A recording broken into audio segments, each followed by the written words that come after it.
Thailand and the other program as well. First, let's give applause for them. We are here because you've earned it, finally. You're the main highlight here. So I'd like first to congratulate you because you are equipped and ready to go international. But hanggang saan ba ang pag-develop ng skills natin?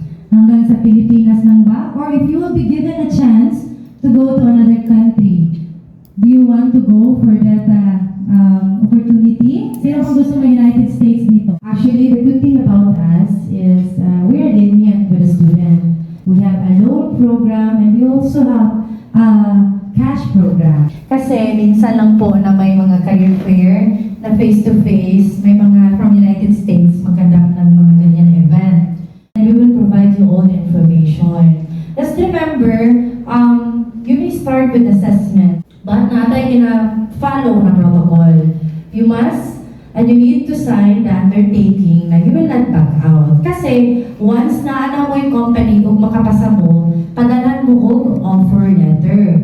The DS702 is our training plan. That is very important because you need to bring that into the US Embassy.